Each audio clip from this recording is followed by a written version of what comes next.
오늘 이 시간에는 방금 여러분들과 함께 봉독한 유다서 1장 17절에서 19절 말씀을 통해서 성령의 매인자라는 제목으로 우리 은혜를 나눠보고자 합니다. 유다서는 초대교회 당시에 가장 심각했던 문제, 이단 사상에 대한 경계를 하기 위해서 기록된 책입니다. 당시의 성도들에게 미혹했던 영지주의의 이단에 대한 경계를 말씀하고 있는 내용인데요. 유다서는 한 장으로 아주 짧은 책이지만은 우리에게 주는 영적 교훈은 매우 크다 할 수 있습니다. 그래서 본문 17절에 사도들이 말세에 대한 예언의 말씀을 기억하라는 것입니다. 특히 말세에는 많은 사람들이 타락하여 정욕대로 행하면서 하나님의 말씀에 대하여 그 말씀을 실이 없다라고 치부하게 되는 경향이 있다라고 하는 것을 예언하고 있습니다. 초대교회 당시에 또는 이 시대에 모두가 똑같은 현상이 일어나고 있는 것을 우리는 알고 있습니다. 하나님을 떠나서 정욕주의에 나아가고 정욕주의를 따라가고 믿는 자라 할지라도 영적 생명의 세계를 떠나서 한 발은 경건하지 아니하는 세상과 연합된 육신 중심의 삶으로 타락되어 가고 있는 이 시대에 우리가 살고 있습니다. 그 타락을 주도하는 것이 누구냐? 사단입니다. 한 가지 예화를 들겠습니다. 아프리카 원주민 선교를 한 선교사가 볼 일이 있어서 읍내에 나갔다 왔습니다. 그런데 현관문을 여는 순간에 정말로 처참하고 정말로 기가 막힌 광경이 벌어졌던 겁니다. 방울뱀이 자신이 없는 사이에 자신의 딸을 물어서 죽여버렸던 겁니다. 7살 난 그 딸을 죽은 것을 보고 이 선교사는 광분을 하게 돼서 도끼를 찾아 그 방울뱀을 칼갈이 토막을 내서 죽여버렸습니다. 그때에 마당에서 뛰어놀던 강아지가 토막토막 낸 그 방울뱀이 그 한 토막을 먹고 꼬리를 흔들다가 바로 죽어버리는 것을 보게 됩니다. 방울뱀의 독은 입에서만 있는 게 아니고 그 독이 토막난 후에도 계속 흘러나오고 있다고 하는 것을 이 선교사는 몰랐던 겁니다. 그래서 그 강아지가 토막을 먹고 죽어버렸던 겁니다. 우리 그리스도인들에게도요, 하나님을 믿는 자녀들에게도 이와 같이 방울뱀의 그 독은 계속 흘러서 우리 곁에서 속삭이는 우는 사자와 같이 달려드는 그런 사단이 우리 곁에 있다라고 하는 사실입니다. 믿음이 확고히 서지 못하고 있다면은 교묘한 방법으로 우리를 그 타락의 길로 인도하는 방울뱀과 같은 그 독을 사단은 우리에게 뿌리고 우리에게 주려고 하고 있습니다. 우리가 주님의 자녀로 살아가는데 아무리 신앙심이 깊고 아무리 믿음이 강하고 아무리 우리가 흔들리지 아니한다 할지라도 우리가 사단에게 넘어지지 않으려면은 성령과 함께 해야 됩니다. 그러므로 우리는 성령을 충만히 받고 하나님의 능력을 우리가 성령을 통해서 우리는 받아야 한다는 얘기입니다. 왜냐하면 성령은 우리를 믿음 위에 세워주시기 위해서 우리에게 힘을 주시고 음성을 주시고 우리에게 모든 능력을 주신다라고 하는 사실을 우리는 깨달아야 됩니다. 여러분들 건축할 때 세면이 굳게 서 있게 하려면 철근을 세웁니다. 목수가 집을 지을 때에 그 집을 세우게 하려고 하면 기둥을 세웁니다. 이와 같이 철근과 기둥과 같이 그 모든 능력을 행하게 해주시는, 믿음을 지켜주시는 분이 누구냐? 성령이 내 안에서 그와 같은 모든 역할을 해주시면서 우리를 믿음 위에 세워주신다라는 얘기입니다. 여러분들 구약에서 에스겔서 37장을 보면은 생기를 받은 마른 뼈가 이스라엘 군대로 변해서 승리하게 되는 것을 우리는 볼 수 있습니다. 신약에서 보면은요, 니고데모가 주님을 만나서 주님에게 영생에 대한 얘기를 또 물어봅니다. 거듭난 사람에 대해서도 물어봅니다. 이때에 주님은 그에게 이렇게 말씀하고 계십니다. 요한복음 3장 5절에 보면은 진실로 진실로 내게 이르노니 사람이 물과 성령으로 나지 아니하면은 하나님 나라에 들어갈 수 없느니라 라고 주님이 니고데모에게 가르치고 있습니다. 성령으로 거듭나야 된다라고 하는 것을 주님은 니고데모에게 얘기하고 가르치고 있는 겁니다. 따라서 우리는 성령의 상징을 보면은요, 바람도 있고 또는 호흡도 있고 또는 성령의 상징하는 것은 많이 있습니다만은 여기 지금 요한복음에서 주님께서 니고데모에게 말씀하고 있는 것은 바람을 가지고 얘기하고 계십니다. 그래서 요한복음 3장 8절을 보면은 바람이 임으로 불매 내가 그 소리는 들어도 어디서 와서 어디로 가는지 알지 못하나니 성령으로 난 사람도 다 그러하니라 라고 주님은 성령의 상징인 바람을 가지고 니고데모에게 가르치고 있습니다. 여러분들, 성령의 바람이 불면 흔적이 반드시 남기게 되어 있습니다. 그 흔적이 뭡니까? 성령으로 난 사람을 주님을 주라 시인하고 고백할 수 있는 능력의 흔적이 있습니다. 또 하나님을 아바, 아버지, 아버지라 부를 수 있는 그 능력의 흔적을 받게 됩니다.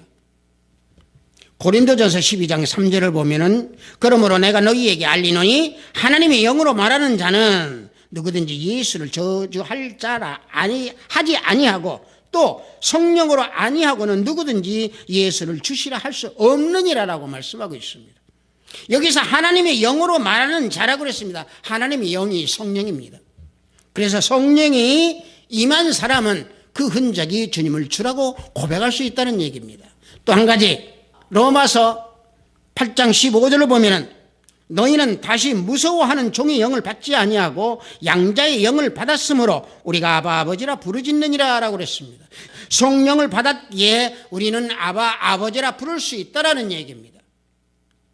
성령의 바람이 우리를 거치면은 이와 같이 우리는 흔적을 받게 됩니다. 우리의 육신의 눈으로는 영적 세계를 볼 수 없습니다. 성령께서도 영이십니다. 그러기에 우리는 눈으로 볼 수 없습니다. 다만 상징으로 할 수 있습니다. 사단도 영체입니다. 그러므로 우리 눈에는 보이지 않습니다. 그렇기 때문에 성경은 사단을 악한 귀신, 더러운 귀신, 사특한 귀신, 점치는 귀신, 미혹해 하는 귀신 또는 병들게 하는 귀신, 멸망으로 인도하고 멸망으로 이끌어내는 귀신이라고 얘기하고 있습니다. 그래서 성경에서는 이 귀신과 대적하여서 싸울 수 있는 승리하는 그러한 자녀들이 되라고 말씀하고 있습니다. 따라서 이러한 사탄의 미혹에 끌리게 되면 어떻게 되느냐? 경건하지 않는 정욕대로 행하는 멸망된 자로 살아가게 된다는 얘기입니다. 본문 18절에 보니까 자기의 경건하지 않은 정욕대로 행하며 조롱하는 자들이 있으리라 말씀하고 있습니다. 정욕대로 행한다고 그랬습니다. 정욕이라는 것은 무엇입니까? 국어사전에 보니까 두 가지로 해석되어 있습니다. 하나는 이성 간의 욕정이고 성적인 욕망을 가지고 있는 것을 정욕이라고 합니다.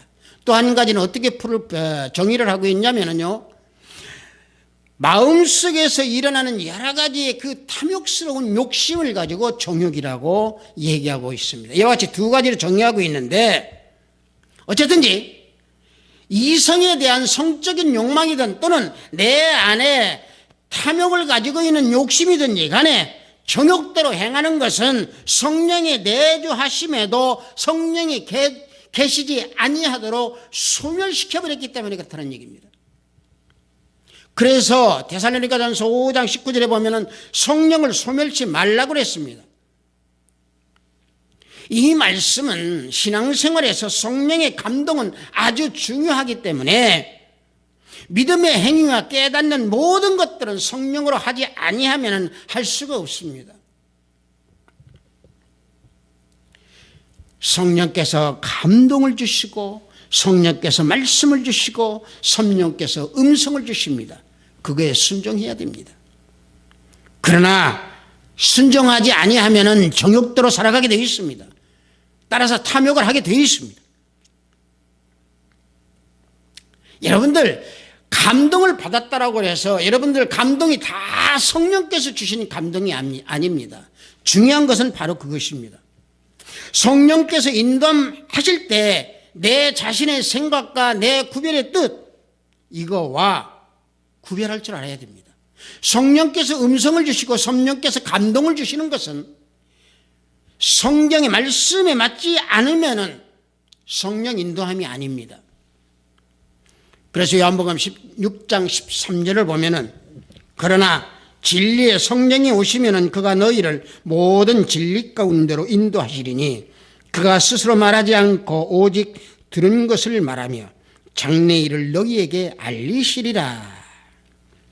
자, 진리의 성령이 오시면은 우리를 진리 가운데로 인도하신다고 그랬습니다. 성령이 감동을 주시면은 말씀에 맞는 감동을 주십니다. 성령은 반드시 진리로 인도하시게 되어 있습니다. 우리는 성령의 인도함을 받으면 반드시 말씀 가운데로 우리는 거하게 되어 있습니다. 따라서 우리는 성령의 역사하심을 우리는 받을 때에 구약에서처럼 어떤 표징이나 기적이나 이런 것을 바라지 말고 오직 성령께서 인도하시는 대로 우리는 순종하면서 그 순종 안에 우리가 거할 때에 우리는 성령의 메인 사람이 되는 겁니다. 성령께서는 어떤 사람에게 능력 행함을 주시는 능력을 주었을 때 그 능력을 행하게 되어 있습니다. 성령께서 어떤 사람에게는 예언을 주십니다. 그러면 그 예언을 유익하게 사용하시도록 성령께서는 인도하십니다. 또 어떤 사람들에게는 영분별을 주십니다. 그래서 성령께서는 그 영분별을 가지고 모든 사람들을 다 대할 수 있도록 성령께서 인도하십니다. 또 어떤 사람들에게는 방언을 말하게 하십니다. 방언을 말하게 하는 것은 성령께서 방언으로 기도하여 주님과 교제할 수 있도록 인도하시기 위해서 방언을 주십니다. 이와 같이 성령께서는 모든 방법으로 우리를 주님 앞으로 인도하시고 말씀 가운데로 인도하시고 진리 가운데에 우리를 다 거하도록 우리에게 능력을 주신다는 얘기입니다. 따라서 우리는 성령을 소멸하게 되면은요, 우리는 정욕대로 행하게 되어 있습니다. 탐욕을 지니게 되어 있습니다.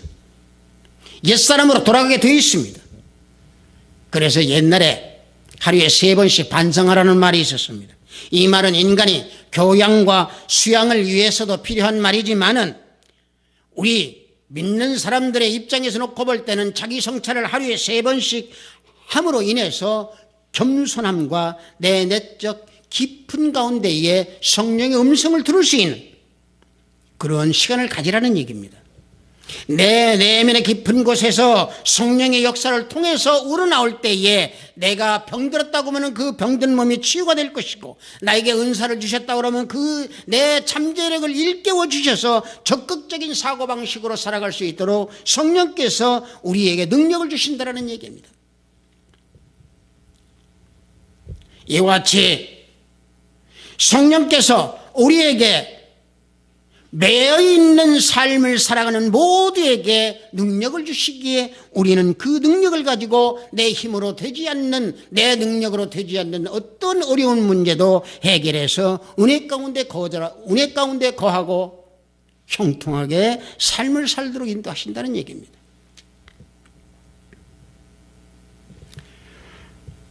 그래서 우리는 주님 안에 거하면서 아름다운 삶을 이어나가려고 하면은 성령이 내 안에 거하실 때에 성령의 열매를 맺어야 되는 겁니다. 성령의 열매를 맺는 자는 분열을 일으키지 않습니다. 본문 10절에 보니까 이 사람들은 분열을 일으키는 자라고 그랬습니다. 모든 관계에서, 인간관계 또는 가족관계에서도 분열을 일으키는 사람은 성령이 내주함이 없고 성령을 소멸한 사람이기에 분열을 조장하고 분열을 일으킵니다. 여러분들 이솝우화에 황소 4마리라는 얘기를 들어본 적이 있을 겁니다. 황소 4마리가 아주 한가롭게 뛰어놀면서 아주 평화롭게 잘 살았습니다. 풀을 뜯어 먹을 때도 4마리가 정다롭게 뜯어 먹었고, 잠을 잘 때도 4마리가 아주 함께 하면서 잠을 쿨쿨 다 잤습니다. 또 위험이 닥치면 4마리가 함께 모든 것을 다 힘을 합해서 물리쳤고, 그런데 이 황소 4마리를 사자가 가만히 보니 저것을 4마리를 다 습격을 하려고 보니 자기 힘이 붙이는 거예요. 그래서 한 마리씩 분열을 시키기로 사자는 계획을 세웁니다. 그래서 어느 날 사자 한 마리에 가서 가만히 귓속말로 얘기합니다. 다른 소들이 내 흉을 보더라.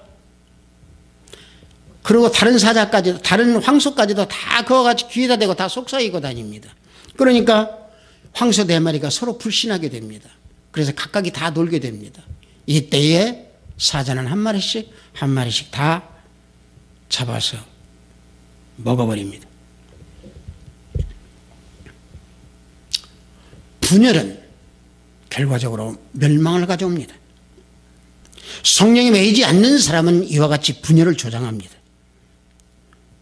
사탄의 전략에 미혹당해서 가정을 허물어버리고 남편과 아내 사이를 이간시키고, 또 직장에서도 상사와 부하들의 관계를 이간시키고, 사업장에서도 서로가 믿지 못하는 관계를 만들어버리고, 사회도 국가도 서로 불신을 조장하는 것은 분열입니다. 그런데 이 분열을 일으키는 것은 성령이 내주하지 않고 계시기 때문에 불만과 불평이 있기에 이런 분열을 일으키게 되는 겁니다. 여러분들 한번 생각해 보십시오. 만약에 가정에서 부모가 끊임없는 불평과 불만을 늘어놓는다고 하면은 그 자녀의 삶이 평강할 수 있겠습니까? 그 자녀들은 무엇을 보고 자라겠습니까? 불평은 어떤 환경에서도, 어떤 평강에서도 항상 멸망을 가져오는 첫 단추입니다. 따라서 성령의 매인 사람은 불평과 불만이 있기 전에 또 그 불평과 불만이 닥쳐오게 되면 반드시 기도를 하게 되어 있습니다. 그래서 스펄전 목사는 이런 말을 했습니다.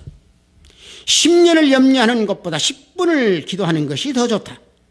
성령은 우리를 위하여 기도문을 작성하시고, 성자 예수님은 우리를 위하여 기도문을 제출하시고, 성부 하나님은 기도를 들으신다 라고 말했습니다.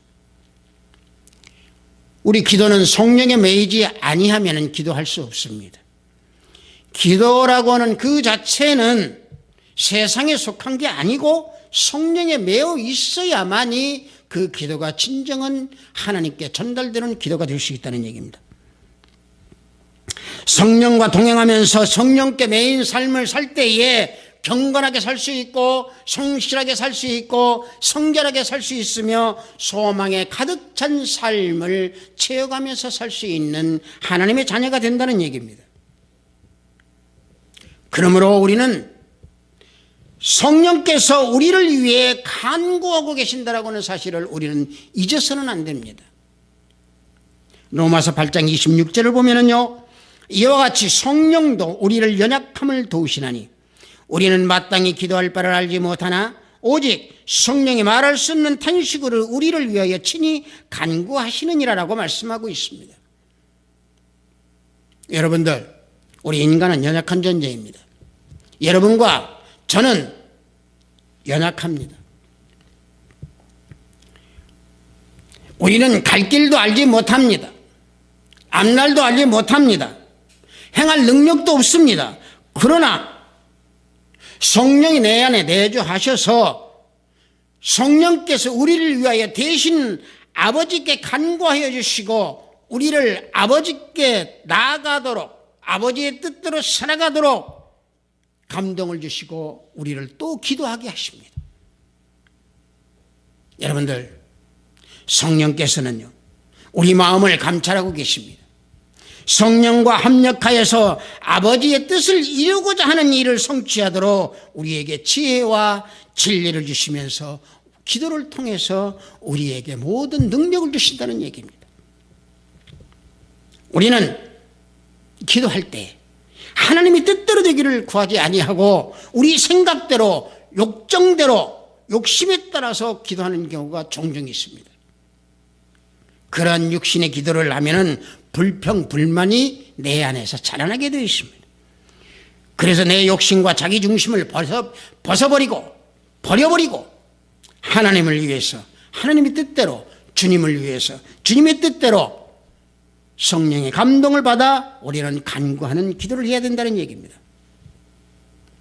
에베소서 4장 30절을 보면은 하나님의 성령을 근심하게 하지 말라. 그 안에서 너희가 구원의 날까지 진 일치심을 받았느니라 라고 말씀하고 있습니다. 기도할 때 하나님 뜻대로 하지 아니하면은 자기 욕심대로 구하면은 자기 생각대로 기도하면은 성령께서 근심하신다는 얘기입니다. 그러므로 우리는 불평과 불만, 분열을 일으키지 아니하도록 기도하고 성령께 매어서 하나님께 기도하는 하나님의 자녀가 되어야 된다는 얘기입니다. 하나님께 우리는 간구할 때에 성령에 매어 있지 않으면은 사탄에 미혹되어서 육에 속한 자가 됩니다. 본문 19절에 보니까 이 사람들은 육에 속한 자며 성령이 없는 자니라고 했습니다. 로마서 8장 6절을 보면은요, 육신의 생각은 사망이요 영의 생각은 생명과 평안이라. 또 로마서 8장 7절에 보면은 육신의 생각은 하나님과 원수가 된다고 했습니다. 주님을 믿는 자녀가 성령께 매이지 않고 성령이 소멸되어 버리면은 육신의 생각대로 살아가야 되겠습니다. 흑암의 세계를 헤매게 되고 어둠 속에서 헤매게 되고 쾌락 속으로 들어가고 싶어하고 집사님 술 한잔 하시죠 하면은 술 한잔 받고 싶은 마음이 생기게 되고 하나님과 멀어지게 되고 이게 성령이 소멸하게 되는 그런 증거입니다. 그래서 하나님과 원수가 되는 겁니다. 따라서 육신의 생각을 하는 자는 하나님의 말씀에 굴복하지 않습니다. 육신의 생각대로 이루고자 하는 사람은 하나님의 말씀에 매여 있지 않습니다. 불순종합니다. 왜냐? 육신의 생각은 하나님의 말씀을 실없는 말로 받아들이기 때문에 그렇습니다. 그래서 하나님과 원수가 되는 겁니다. 그래서 하나님을 기쁘게 하실 수가 없습니다. 그 이유는 내 육신의 소욕이 성령의 소욕을 거스르기 때문에 어쩔 수 없이 하나님 말씀을 따르지 않게 되어 있습니다. 그래서 우리는 성령의 메인 사람으로 바뀌어져야 됩니다. 그렇게 바뀔 때 우리는 하나님을 기뻐해 드릴 수 있는 능력이 있는 겁니다. 중요한 것은 성령의 메인 사람이 되려면은 내 자신을 부인해야 된다는 얘기입니다. 내 자신을 부인하라고 그러니까 내가 없어지는 게 아닙니다.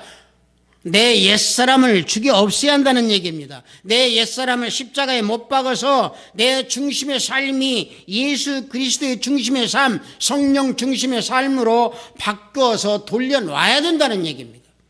바꿔놓으십시오. 성령 중심의 삶으로 바꿔놓으십시오. 여러분들, 데카르트는 뭐라고 얘기했습니까? 유명하죠. 나는 생각한다, 코로 존재한다 그랬습니다. 자, 이것을 우리 한번 바꿔서 생각해 봅시다. 우리 믿는 사람들 입장에서 바꿔서 생각해 봅시다. 나는 생명의 메인 사람으로 생각한다. 고로 나는 존재한다. 바꿔보십시오. 나는 성령의 메인 사람으로 생각한다라고 매일매일 생각해서 나는 그래서 나는 존재하게 된다라고 데카르트가 얘기한 것을 바꿔서 우리가 생활한다면은 우리는 성령을 찾고 또 찾게 됩니다. 주님을 찾고 또 찾게 됩니다. 하나님을 찾고 또 찾게 됩니다. 그래서 만나주시는 겁니다. 예레미야 29장 13절을 보면은 너희가 온 마음으로 나를 구하면 나를 찾을 것이요 나를 만나리라 그랬습니다. 나는 성령의 메인 사람이라고 생각한다, 고로 존재한다라고는 이 말을 우리는 항상 가지고 살면서 육에 속한 삶에서 떠나서 성령의 메인 사람으로 살아가십시오. 육에 속한 삶을 살아가게 되는 원인은 내 자신에 있는 내 자신 속에 자아 때문에 그렇습니다. 대부분 사람들은 자신의 믿음이나 자신의 모든 생각들이 외부에 있는 걸로 알고 있습니다. 아닙니다. 외부에 있지 아니하고 내 안에 있는 내 자신입니다. 이런 얘기를 많이 합니다. 하나님이 나를 변화시켜줘야 내가 변화된다. 여러분들, 변화는 내가 하려고 노력을 해야 하나님이 역사해 주십니다. 내가 하려고 노력해야 성령 하나님이 내 안에서 역사하십니다.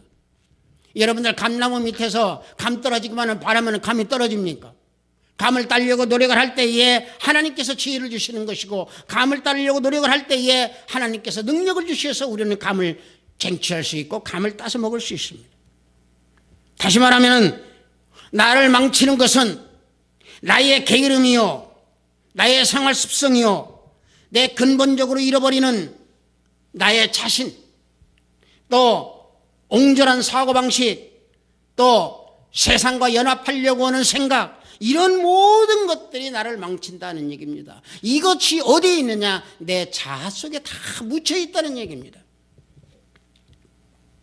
여러분들, 진정으로 성공을 원하신다면 성령의 메인 사람이 되십시오. 진정으로 여러분들 질병을 고치시기를 원하신다면 성령의 메인 사람이 되십시오. 오직 옛사람의 그 찌꺼기가 내 안에 남아있다라고 하면은 내 안에 자아를 과감히 십자가에 못 박혀서 못 박아서 없애버리십시오. 내 안에 내주하고 계시는 성령의 감동을 받으십시오. 여러분들, 때에 따라서 성령의 감동이 없고 성령의 음성이 없다고 해서 내 안에 성령이 계시지 않다라고 생각하면 잘못입니다.